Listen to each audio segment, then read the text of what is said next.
All groups have norms, the acceptable standards or expectations that are shared by the group's members. Norms dictate things such as effort and performance, which include output levels, absenteeism, promptness, and socializing. If the norm of the groups include high output levels, those who are not output-oriented might be pressured to change his performance level. Dress. Norms dictate what's acceptable to wear in a workplace. If the norm is more on formal dress, those who dress casually may face pressure to conform. Loyalty.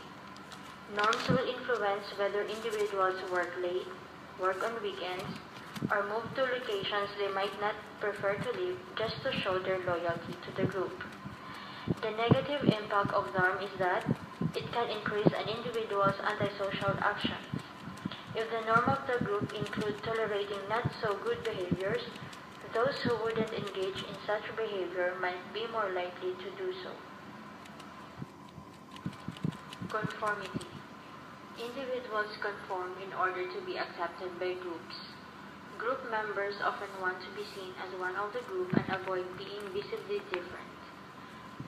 Group pressures can have an effect on an individual member's judgment and attitude.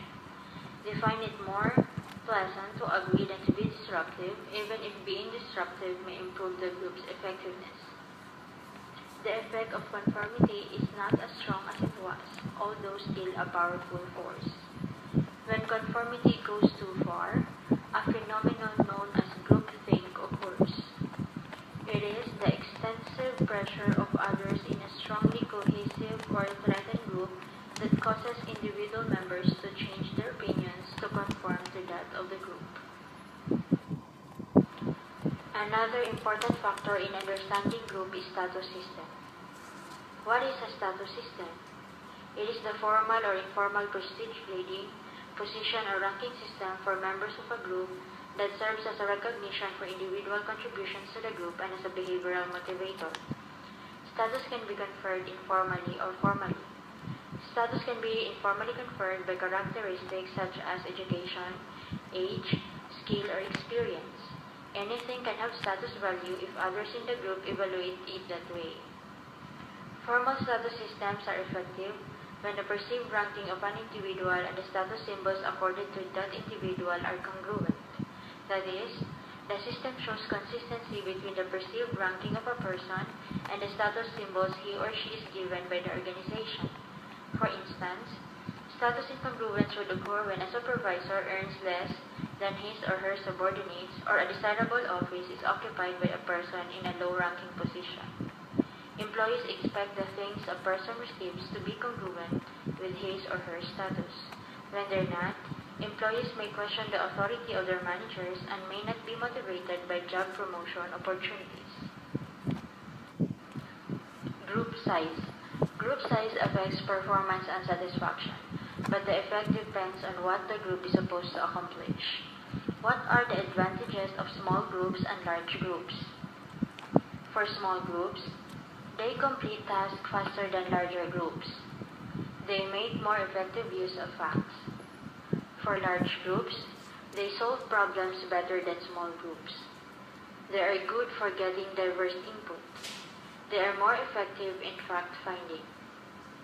One important research finding related to group size concerns social loafing, which is the tendency for an individual to expend less effort when working collectively than when working individually. This may occur for the following reasons. First, people believe that others in the group aren't doing their fair share, and they reduce their work efforts in an attempt to make the workload more equivalent. Second, the relationship between an individual's input and the group's output is often unclear. Thus, individuals may become free riders because individuals believe that their contribution can't be measured. The implications of social loafing are significant. When managers use groups, they must find a way to identify individual efforts. If not, group productivity and individual satisfaction may decline. The next factor that determines group performance and satisfaction concerns the processes that go on within the work group such as group decision-making and conflict management. These processes are important to understanding work groups because they influence group performance and satisfaction positively or negatively. Group decision-making has its advantages and disadvantages. The following are the advantages. Generate more complete information and knowledge. They bring a diversity of experience and perspectives to the decision process that one person cannot. Generate more diverse alternatives because they have a greater amount and diversity of information. Increase acceptance of a solution because group members are reluctant to fight or undermine a decision that they helped develop. Increase legitimacy of decision. Decisions made by groups may be perceived as more legitimate than decisions made by one person. Its disadvantages are: groups almost always take more time to reach a solution than it would take by one person. Dominant and vocal minority can heavily influence the final decision. Groupthink can undermine critical thinking in the group and harm the quality of the final decision. In a group, members share responsibility, but the responsibility of any single member is ambiguous. Determining whether groups are effective at making decisions depend on the criteria used to assess effectiveness. If accuracy, creativity, and degree of acceptance are important, then a group decision may work best. If speed and efficiency are important, then an individual decision may be the best. In addition, decision effectiveness is influenced by group size.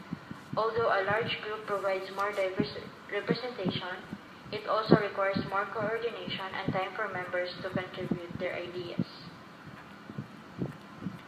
Evidence indicates that groups of 5, and to a lesser extent 7, are the most effective for making decisions, and having an odd number in the group helps avoid decision deadlocks. Another important group process is conflict management. Conflict is perceived incompatible differences in a group, resulting in some form of interference or opposition to its assigned task. Whether the differences are real is irrelevant. If people in a group perceive that differences exist, then there is conflict. 3 different views have evolved regarding conflict. Traditional view of conflict argues that conflict must be avoided, that it indicates a problem within a group. Another view, the human relations view of conflict, argues that conflict is a natural outcome in any group and need not be negative. The third and most recent view of conflict, the interactionist view, argues that conflict can be a positive force and is necessary for effective group performance. Conflicts are categorized as functional conflicts and dysfunctional conflicts. Functional conflicts are constructive and support the goals of the work group and improve its performance. Dysfunctional conflicts are destructive and prevent a group from achieving its goals. There are 3 kinds of conflicts. 1. Task conflict relates to the content and goals of the work. Relationship conflict focuses on interpersonal relationships. Process conflict refers to how the work gets done. When group conflict levels are too high, managers can select from the 5 conflict management techniques. Avoidance.